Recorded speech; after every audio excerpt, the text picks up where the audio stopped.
Well, good afternoon and good evening. Thank you, Melissa. I'm Dan. I'm the program director and publisher from Corwin Press, and it is my honor to introduce today's guest speakers. This is a bit unusual for me because I not only served as Sonja and Nicole's editor, but I also count them as valued Corwin colleagues and friends.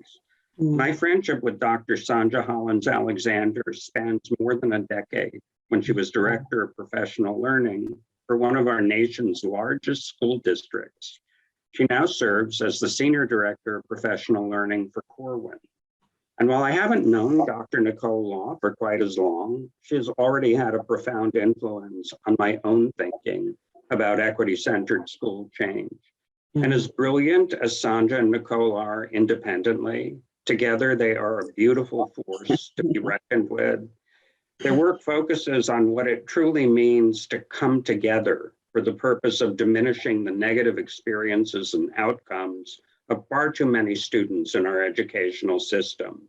But rather than me telling you what it means to come together in the course of the next hour, I urge you all to come together with Sonja and Nicole in the interest of unconstrained equity and justice. Sonja and Nicole, welcome to this collective. Oh, thank you, Dan.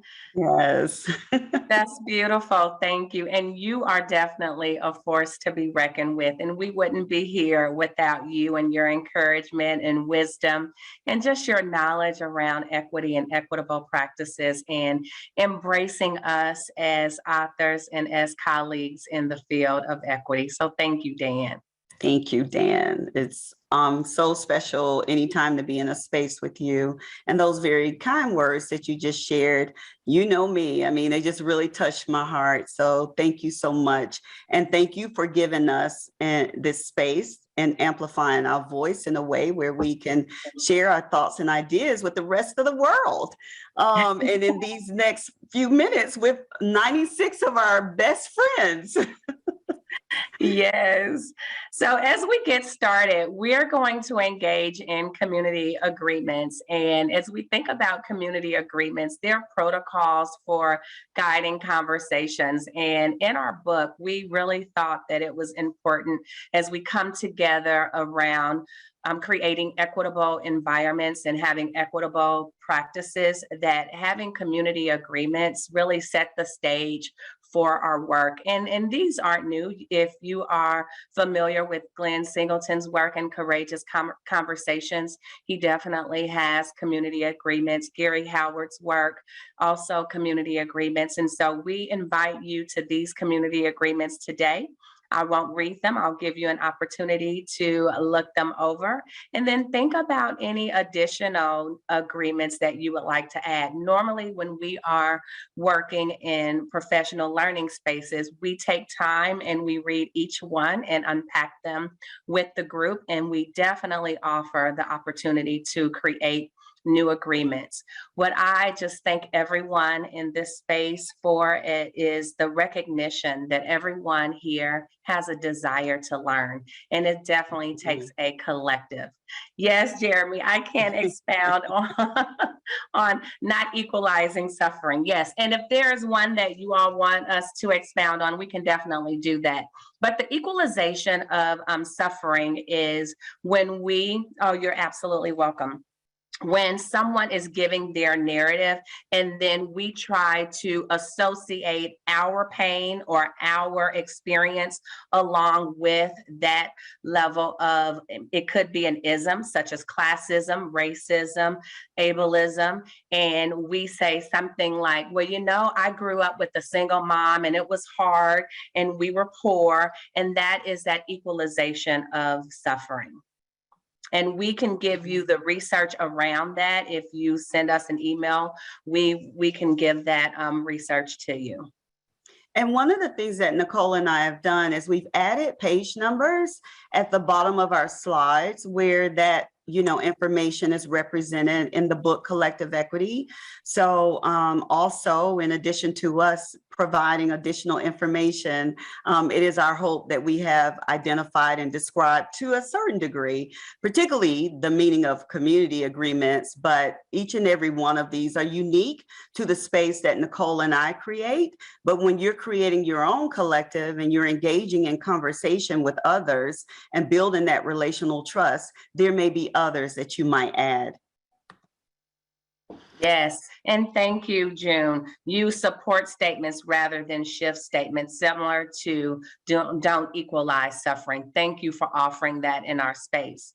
Yes. One of our researchers and authors, Dolly Chu, we really have embraced her research in our book and elevated it. And one of our favorite quotes from Dolly Chu is, "While no individual action is a revolution, the sum of our actions or our daily continuous efforts leads to real transformation." And when we think about that, we really think about the ability to have a collective opportunity for coming together with a laser-like focus on creating equitable cultures and spaces of belonging for all. And it's not going to take one of us. It's going to take all of us, because no real transformation, no revolution has occurred with an individual effort. So this leads us to why collective equity. And as Dan has shared, what we know about each other and the spaces and places we've been in as K-12 educators and leaders is the results of providing spaces for a collective to be interdependent is what we saw when it meant transformative, equitable environments being created. So what is collective equity? And so we get that question often. It is obviously, embedded in the book, but I am going to read this out to you because it really, for us, is a critical piece of what we think is important and why, we wrote this book and why we came together. Collective equity is that shared responsibility. So there's so many of us out there who are activating and doing specific things to make sure that we address inequities and remove those barriers. And again, our actions are important, but in order to transform, there needs to be a collective and there needs to be a shared responsibility for the social, cultural, academic, and emotional fortification of students and adults that allows everyone to achieve their goals and aspirations on their own terms. And so it is our understanding, belief, and it is evidence that demonstrates when we come together, that whole collectivism as a collective, and we are interdependent and build things such as relational trust, the impact that we have is greater and the reach that we're able to gain is further. So collective equity really is, how do we come together as a collective interdependently and create those equitable spaces for all, not just for students, but for all, particularly in a learning community, but in any organization. So that is collective equity. And the publication and the ways in which Nicole and I have engaged in that publication really is giving people the how do we create those collective spaces that are definitely there to fortify and develop all of the people in the community so that they can meet their own goals on their own terms. It is that catalyst for addressing those systemic barriers. We know systemic barriers exist, but we also know as a collective and a focus and intention on creating equity for all, we can address those systemic barriers and remove them. It is the catalyst for addressing historic racism, educational disparities and levels of oppression, and all of the hidden inequities that show up every day in this world and particularly in schools. But as a collective with an intent and focus on equity or equitable transformative learning environments, we know and believe that we can make a difference, make a change. We can create those social spaces that are supportive of all. And when we say all, we really mean all. And what we know is that equity work is not a one-size-fits-all. It is not a program. It is a way of being. It is a way where we can come collectively together to make a commitment to do the work, even while we're learning, to create opportunities to be on this journey together. And we can't have equity if we don't have a collective commitment to creating environments with a sense of belonging, with a sense of mitigating various inequities that we have seen and that we experience, that our data is telling us. And again, what we know is that this work is not one size fits all. So what is the collective equity framework? Within the publication, you'll see in figure 1.5, Nicole and I talk about this framework. And we know that the framework, the collective equity framework, is the impetus in the levels of engagement required to mitigate those systemic inequities and barriers. And so the collective equity framework is about the ways in which we, as a collective, engage and relate to each other, and how we leverage our levels of consciousness to address those things that we know are barriers and are getting in the way. So as you can see, it focuses on the levels of engagement that are interdependent. What I do is important to what Nicole does, and how we do it together is important to the greater and to the whole. It's coming together as that collective in a relational way, respecting, honoring, and learning from one another using that lens of difference. As you can see, this is our graphic for the collective equity framework. We feel like those circles, the personal consciousness, the relational consciousness, professional consciousness, systemic and organizational levels of consciousness, all are formulated and working within a learning organization, a school environment, and quite frankly, any organization. So Nicole and I are going to spend a little bit more time unwrapping what are these areas of personal consciousness, or relational or professional, organizational and systemic, and why are they integral to the collective equity framework and the ways in which we engage interdependently. One of the things that we actually represent, as you all know, is the visible learning research. But one thing that Hattie and Zaire has provided to us that is always resonating is how we think about the impact of what we do is more important than what we do.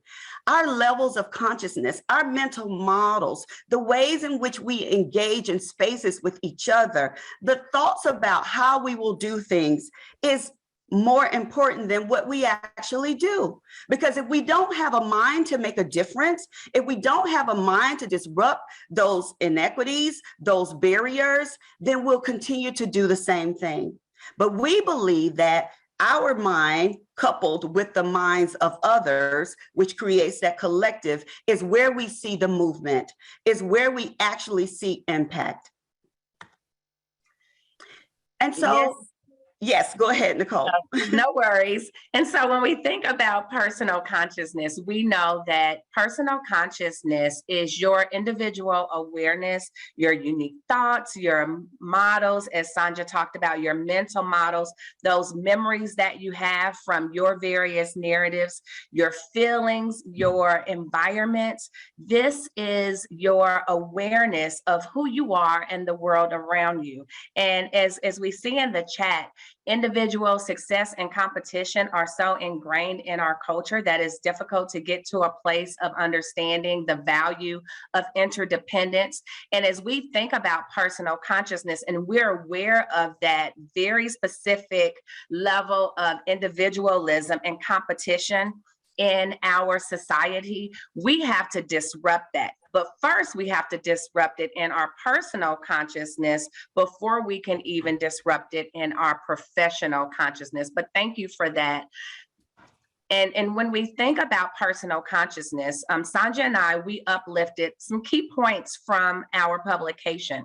And one key point when we think about personal consciousness is that acknowledgement of our own and unique cultural narrative, that we all have a cultural narrative that we have to embrace and elevate and share. And this then helps us with number 2, really reveal and unveil those personal mental models that we have and those biases that lie within. We all have them, and acknowledging that we have them and acknowledging those.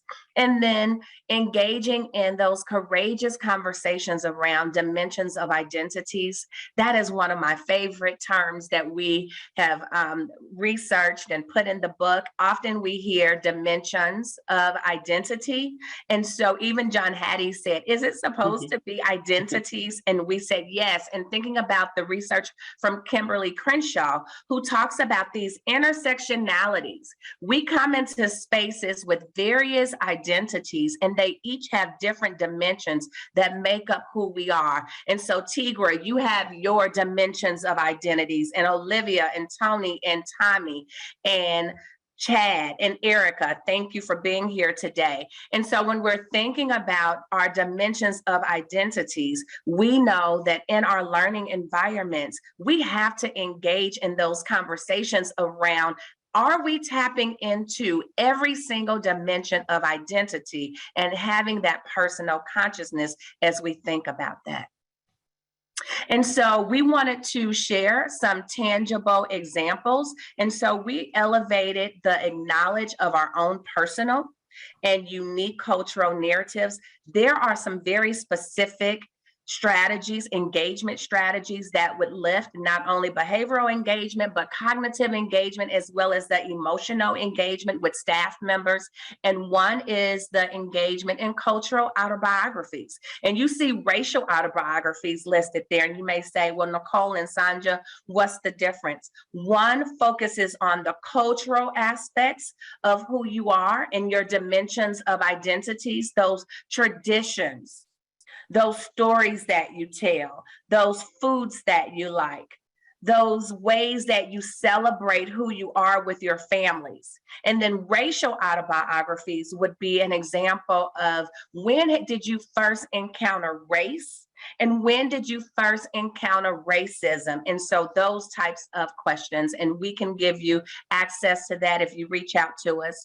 And then something very popular, we were conducting an equity organizational analysis last week in one of our schools that we have partnered with, and we saw representation from the students of I Am From poems. And so I Am From poems, they give an opportunity for everyone in the learning community, not just students, to share where they're from. And so often I say, it was on 4600 Jackson Street, where the smells of the steel mill stenched my nose as I walked to school every day.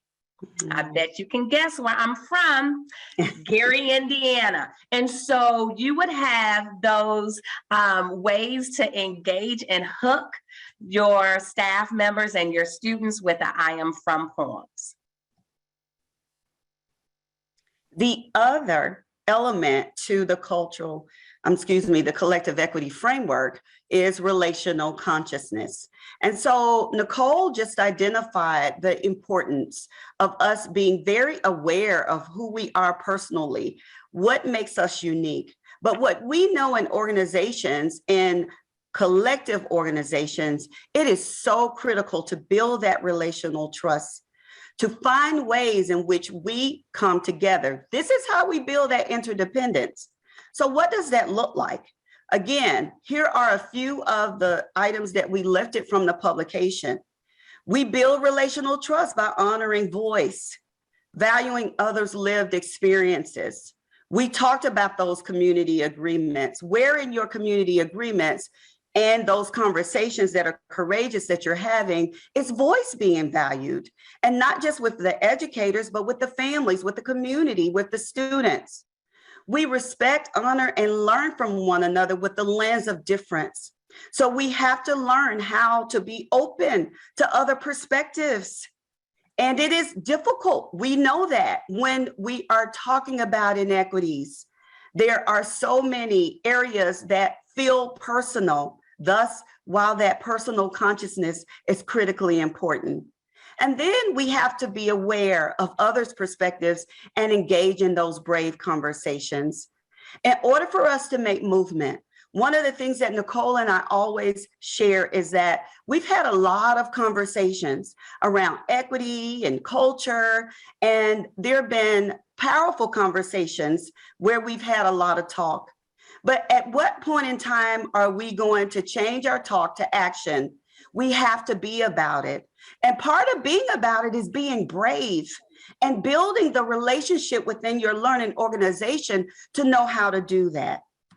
And so we lifted, be aware of others' perspectives and engaging in brave conversations. And some tangible examples and ways in which we engage communities, learning communities that we work with around this is a cultural scavenger hunt with collective discussions. Identify independently what are those things that you would like for your colleagues to know about you. This can be whole group, or it could be you and your grade level. Maybe you're working with a team, but how do you spend time getting to know your colleagues better as an adult? And how do you transfer these type of tangible opportunities to your students and to families? Creating a cultural quilt as a staff. We actually talk about this one in the publication, but this is one that I would do when I was a principal.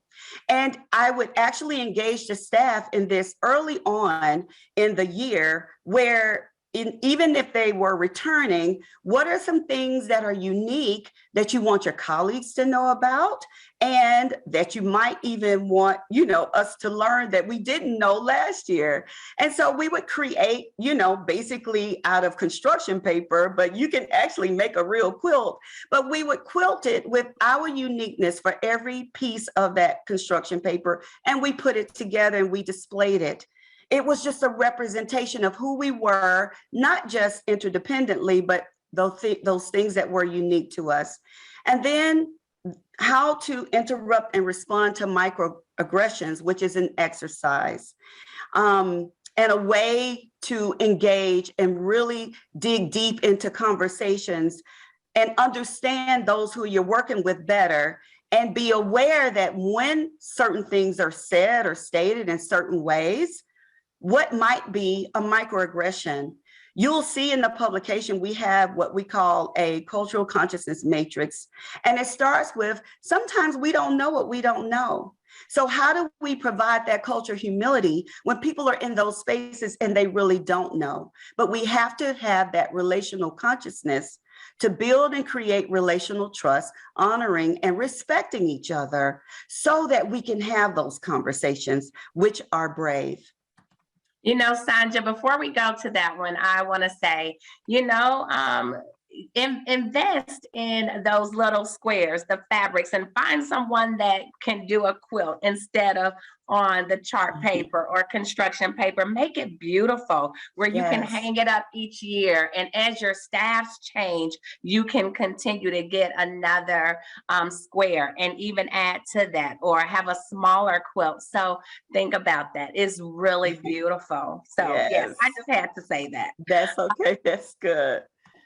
All right. And so when we think about professional consciousness, one of my favorites because it impacts the classroom. And Sonja and I love saying this word. I said, I got to look up that word because I don't know if I made up a word or not. But I said, we're instructionalists. We have been teachers at all grade levels. We have been assistant principals, we central office, over equity, over English learners, and the list goes on and on. So we are instructionalists, and I believe it was maybe Deb, or it was maybe Deb, that thinking about these tangible examples, get us to a place where we're not just talking about equity, we're thinking about very specific actions that we can do to impact our learning environment for all, and recognizing that everyone is on a journey in all of these levels of consciousness, from professional, relational, and now personal. professional, I'm sorry. So that professional consciousness, this is how are we impacting our classrooms? How are we impacting the school at the curricular level, the instructional level, the organizational level, what we do in terms of the content and the curriculum. And so some of these areas that we lifted from our book, create community agreements that we talked about on page 27. So when we come together as a staff and we have these conversations, or even parent groups, let's have community agreements, not norms, because what's the norm? Not rules. What are the rules? But agreements that will include the voices of all stakeholders. And then we have to interrogate our professional practices that are void of cultural fortification. One of my John Hattie effect sizes that I really love talking about when we come together and do workshops is students feeling disliked. Not if they are disliked, if they feel disliked, and how that hijacks learning, how that really reverses learning. It is a negative 0.19 negative. It hijacks learning. So we have to interrogate our own professional practices, especially when we come into professional learning communities.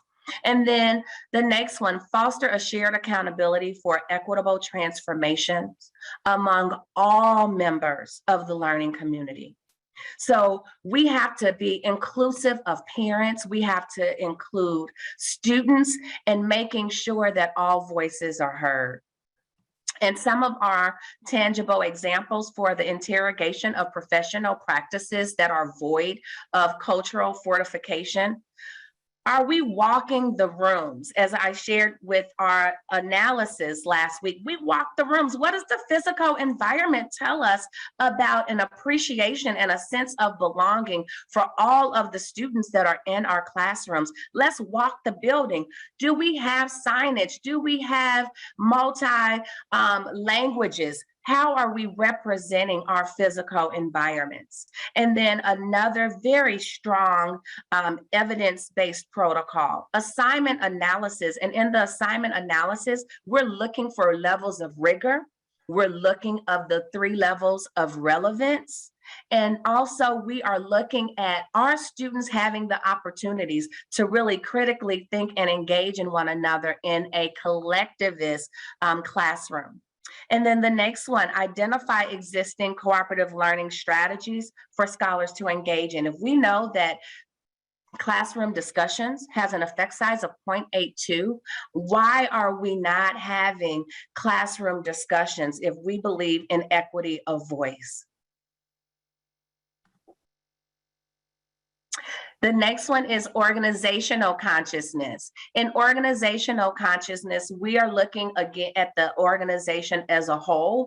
And when we're thinking about professional practices, this extends beyond the classroom to every single aspect. We can't ask teachers to have culturally fortifying practices or culturally sustaining practices, whatever our terminology that you're using, culturally responsive practices, if we don't have it throughout the organization. We go into schools and there are times the office staff won't even speak to us, but yet and still you're having the teachers engage in culturally sustaining practices in their instruction, and the office staff didn't even say good morning and hello. So we look at organizational consciousness for the entire learning community. And so the 3 aspects that we look at, number 1, and this is from the PLC Plus framework with one of the questions, and is identifying who is benefiting and who is not benefiting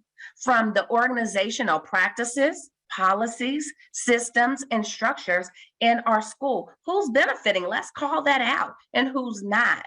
And then creating an inclusive approach to equitable transformation through the integration of culturally fortifying practices, which we will talk about before we end this webinar. And then the last one, examining the scope of the work through the collective equity, collective engagement design process. I'm going to say that again. Examine the scope of the work through this process that we have that we call collective engagement by design process. And so we uplifted who's benefiting and who's not. And so tangible examples, looking at the PLC Plus framework, which the PLC Plus framework has 4 cross-cutting values in the PLC Plus work. And those 4 cross-cutting values are activation, high expectations, equity, and then individual and collective efficacy. And then we have 5 questions that guide our inspection of where we're going, where we are now, how do we move learning forward, what did we learn today, and who's benefiting and who's not from our instruction. And that is led by looking at different types of data, from adult data to students' data. And then thinking about engaging in a collective equity organizational analysis, also known as an equity audit. Like I said, we just completed one last week. And then thinking about looking at culturally fortifying practices, and we have assessments that we'll mention that's in the book, where you can conduct your own self-assessments or use them as walkthrough tools.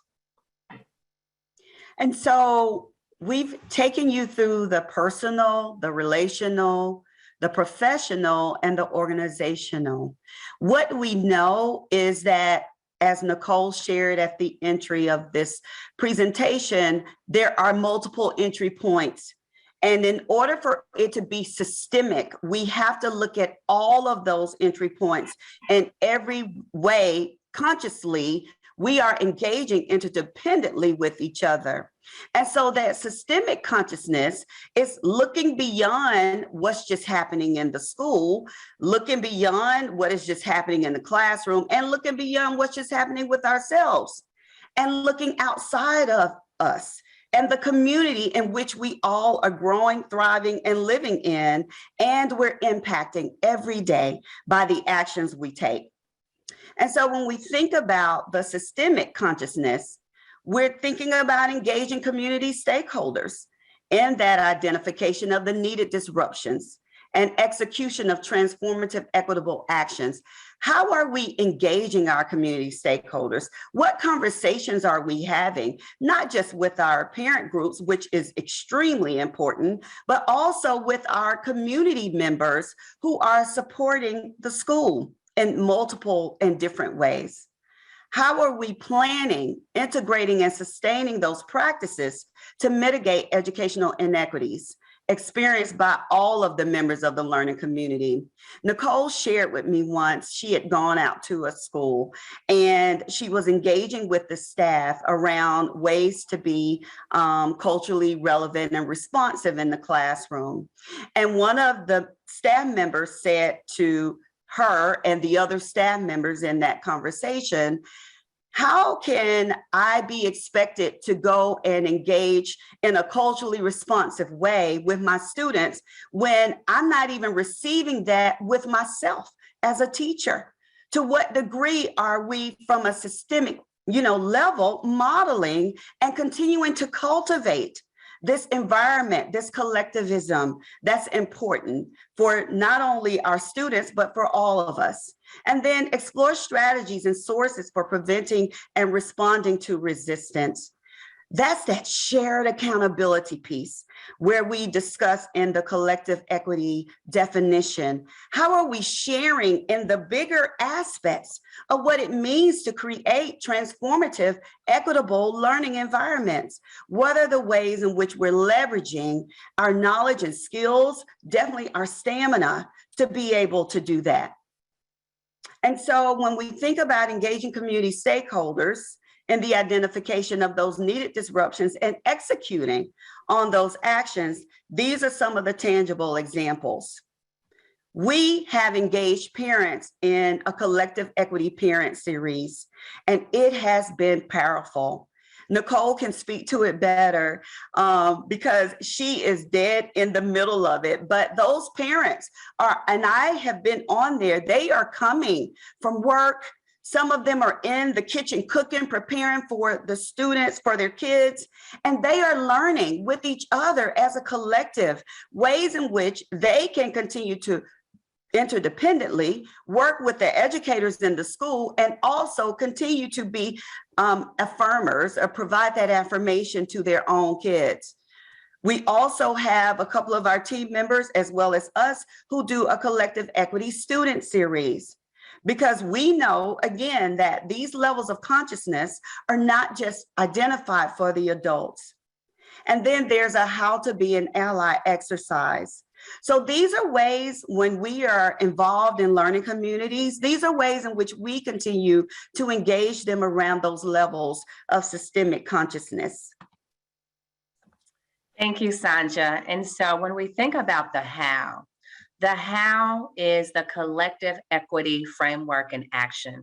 And we have created and we help teams to create pathways and pavers that drive the design, the implementation, and the monitoring of the impact, because it's monitoring levels of impact. If we're just talking about it and not being about it, and then measuring the degree to which we are transforming our practices, our language, as well as our invitational experience to all members of the learning community, then we are not really having transformation in our learning community.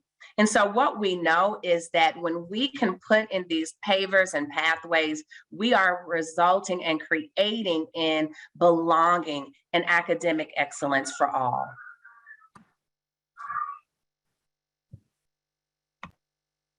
And Sonja, you may have to talk because someone is having a temper tantrum in my hotel, so I'm gonna mute it. It's not my house. I don't want you all hearing that screaming. No problem. All right. And so as Nicole just talked about pathways and pavers, what's the intent behind that? We know that we're on a journey. And when we talk about cultural humility is being willing to learn in these spaces of growth. And so it's one thing to be conscious around what's happening, but it's another thing to do something about it. Remember Hattie and Zaire, the way we think about things is more important than what we do.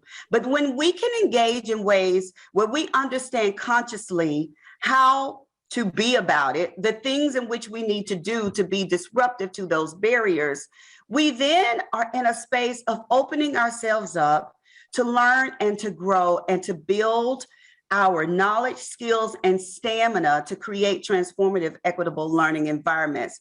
That's what it's about. Collective equity is about how do we come together, identify what those barriers are, ways in which we need to disrupt, and then how do we engage with each other in a space of learning how to do that. And I do want to share this, Sonja, when we think about building capacity and we consider building one's capacity, increasing the knowledge, the skills, and the stamina to create collective equity environments or equitable environments, we also have to think about where people are and having that cultural humility. And let's make sure that we realize that this is a journey and that we're learning, and making sure that we can embrace learning, and also thinking about ways in which we're just not looking at data. We're just not talking about data. We're just not talking about inequities, that we're really considering who is benefiting and who's not benefiting from our organizational practices. Totally. And one of the things, Nicole, that you always talk about that I love is when you talk about ways in which we have to unlearn, update, refine, and reconsider. And that is a continuation of us creating and building our best selves. We all have to be on that journey, and everyone has a space of growth. Yes, I just had someone private chat me, and I'm going to be vulnerable and said, Nicole, some of us cringe when stakeholders is used, and we know about, various language. And so I said, thank you for that. And normally we say learning community members, equity partners. And so just a reminder, I was in a session a couple weeks ago, and one of the members, and it was an a Black woman, and she kept saying guys. And we were saying, we have to constantly change our language and make those interrogations. And so it's unlearning, updating, refining, and reconsidering, and being in a place of humility. However, we have to also use wisdom, because we can't just go around correcting people. I'm sure that we have to use wisdom in that, because not everyone is going to embrace that. And so when we can create, someone said earlier in the chat that it has to be that relational trust. And we talk about that in our publication. We didn't mention it tonight to the degree that we expose it and uncover relational trust in that research. But when we think about having relational trust, we can teach each other, inform each other, correct each other, be an equity partner, as we talk about in the book, to one another. So I thank the person that said, Nicole, this is making us think about. And so I felt very comfortable with saying, thank you. I appreciate that. And I'm going to change my language and be more cognizant of that, because we get into a routine of various language, but various language might be offensive. And so we have to know our history, we have to know our learning community, and we have to be willing to update, unlearn, refine, and reconsider. Yes. And I love it. I love the moments where we are vulnerable and purely authentic. That is really what sets the stage for real transformation. And I know, Nicole, in the publication, we talk about these dispositions, but they are so critical to this work. And so thank you, collective. That's what, the chat is for. It's about us all growing and learning together. So thank you for being a part of the collective and continuing to support the growth of all of us. And so one of the identifications that we just mentioned was that equity pathway. And so without reading to you, this is how we define what an equity pathway is. And it really is helping learning organizations come to a place where they can identify what is the roadmap. What is the roadmap that's going to give them an opportunity to acquire those knowledge, to acquire that knowledge, build those skills, shape attitudes, strengthen the stamina, and diminish inequities. And so what is important is that there is a structure to knowing what does that look like for your particular learning organization. And each learning organization might be different. There are obviously ways in which we have to understand each other and do some assessments to know better where our gaps are, but we must define and identify what is our roadmap where we're going to implement, monitor, and measure these actions, so we're not just talking about it. So part of the work that we do and part of the information you'll see in the book is centered around how do we create these equity pathways. And then there's the equity paver. And the equity paver are those identified concrete action steps taken to achieve desired outcomes. Nicole just mentioned and called us instructionalists. By the nature of who we are, which we feel has been successful for us and in schools, we know that if you can't create a system of change unless you identify some specific actions that you put into place and you monitor and measure and see the progress and growth. And too often with equity, sometimes, and we've seen this, where we continue to talk about it being a need. We continue to discuss that things are inequitable, but we're not moving on the actions we need to take to address those inequities and mitigate those barriers. So the equity paver are those concrete identified action steps that are agreed upon by the collective in order to move forward to create those transformative, equitable learning environments. And in our publication, we really unpack what some of those might be. So it might be a book study, but what we know is that school life is hard and book study might not be practical. So we call them equity touches. And so we might have multiple equity touches, like taking an article and splicing it into a one-pager. We have a colleague, Dr. Kathy Lassiter, and she is the queen of taking an article and splicing it into a one-pager, really elevating those key ideas and key components. And so it might be an equity article. It might be an engagement strategy. And so we have listed what might be some pathways for your paver. A paver might be, we're going to increase family and community engagement, might be the pathway. And then what are those very specific actions that we're going to take to create equitable spaces for all?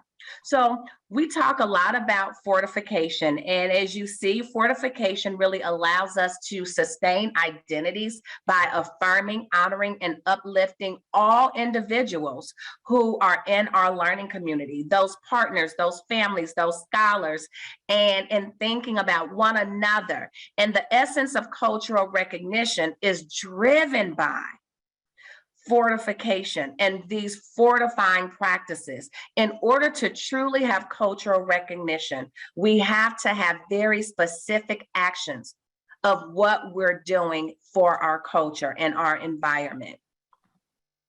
And when we think about our culturally fortifying practices, because of our relationship with Corwin and our relationship with the visible learning research and other research, the Fisher and Fry research, we are cognizant that we have evidence-based practices that will lift the cognition for all members of the learning community.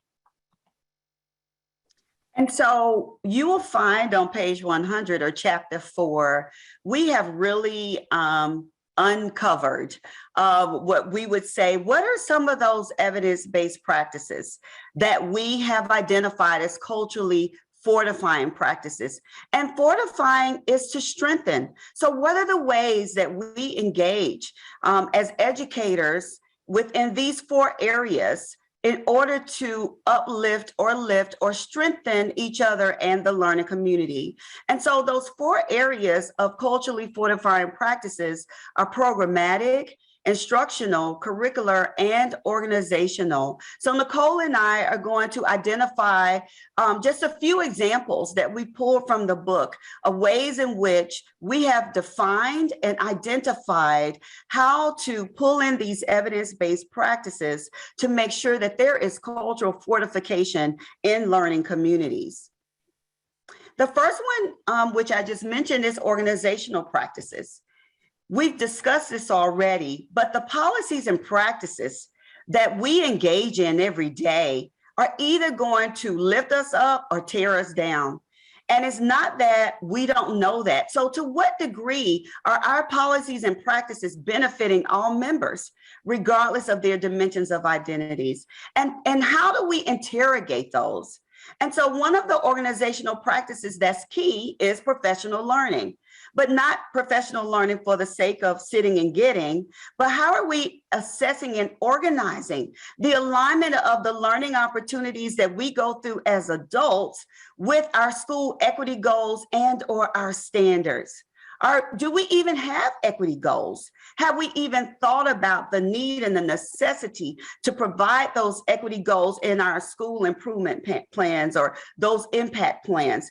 To what degree have we zoned in to understand the value of identifying what those goals are and how are we aligning our professional learning opportunities in order to make sure that there is fortification throughout our organization. So that's just one example. We identify multiple organizational practices, but that's one that we're all very familiar with.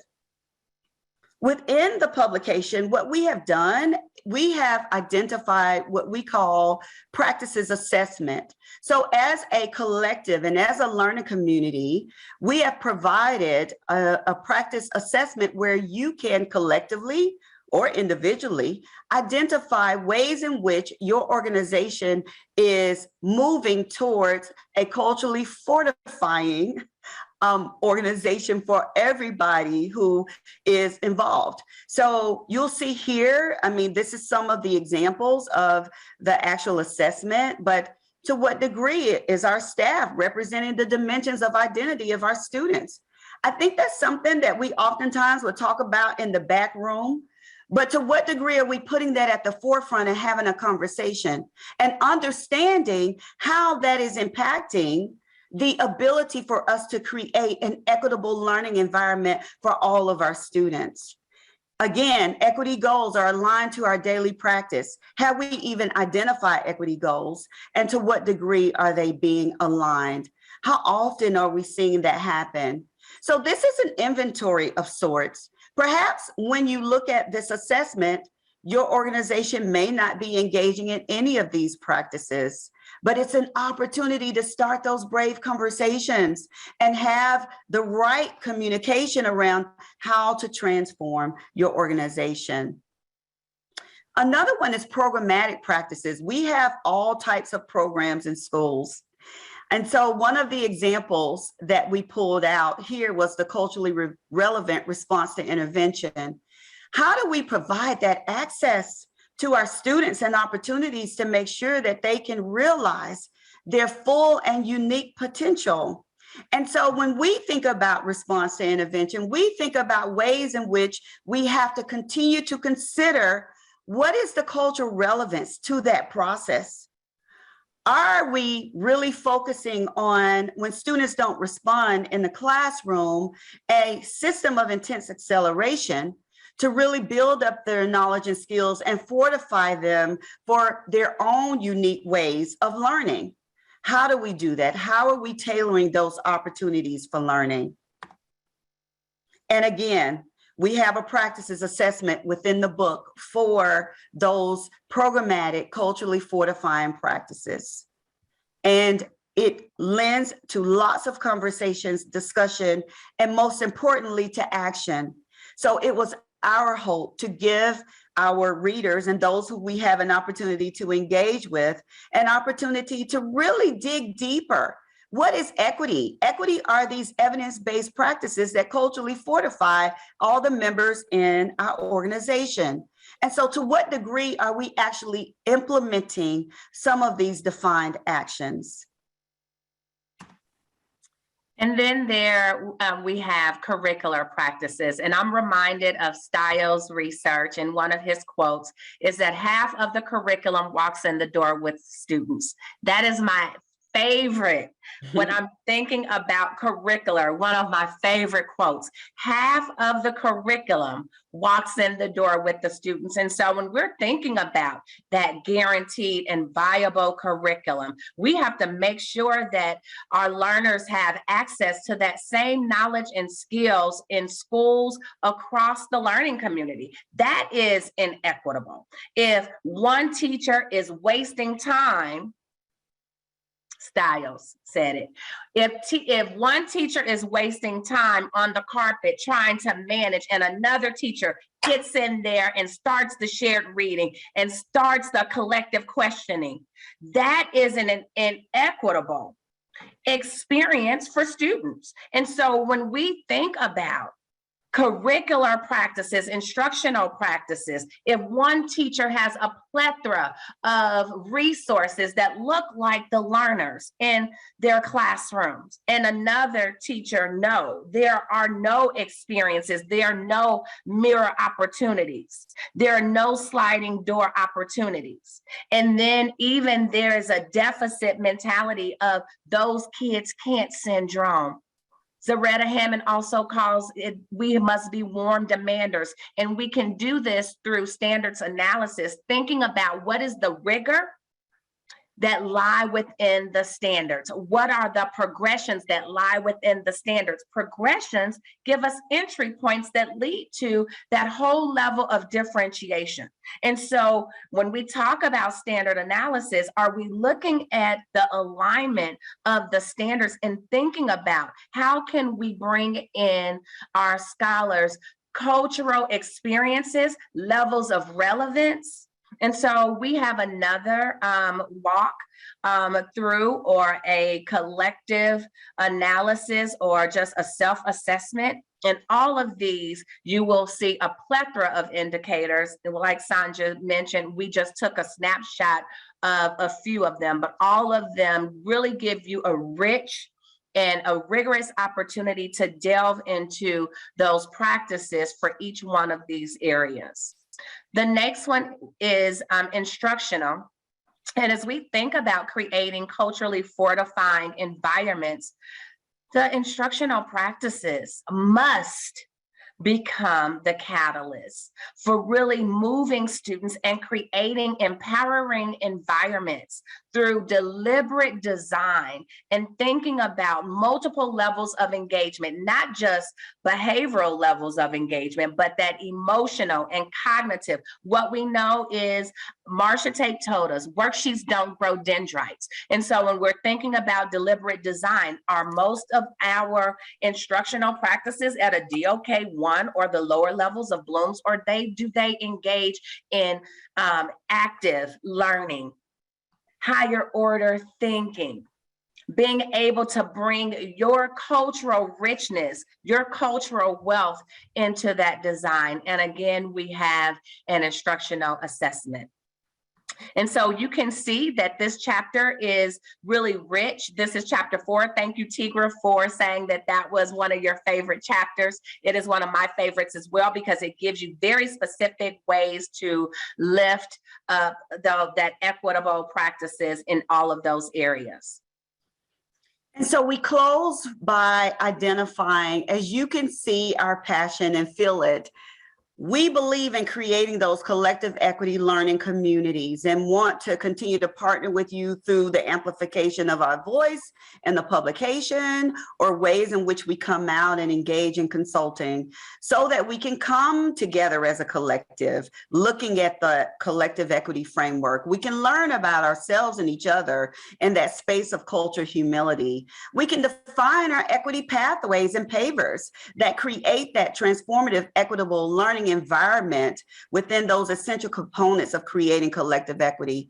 We can acknowledge our current realities through a shared purpose of analyzing data, including who is benefiting and who is not, and measuring our actions. And we can stay true to our more imperative that motivates us to determine the impact of our work on addressing educational inequities with unrelenting frequency, intensity, and duration. It's a journey, you guys, and we'd like for you to come with us as a collective. We know that the power of that interdependence can break down and remove those barriers of inequities. And we always like to close with this reflection, and we invite you to put it in the chat and where we can share it with everyone. I used to think, but now I know. As a result of coming together in this quick, powerful hour, I used to think, but now I know. And I will say, I used to think that I could engage in this work independently, but now I know it takes a collective. And I used to think that those independent things that I did as a leader and as an educator were the right things to make a difference. And although they were good, we're going from good to great. How can I get greater at making an impact? And being a collective and being interdependent is the exact way to do that. So we look forward to hearing your thoughts as well. Thank you so much, Melissa. Thank you so much to Sonja and Nicole, and thank you to everyone who joined us and participated today. Thank you. Thank Thank you, you, everyone. everyone. Thank you for being with us. Yes. Bye. Thank you, Melissa. Thank you, Dan. Thank you. Bye-bye. Melissa. Bye, everyone. Take care.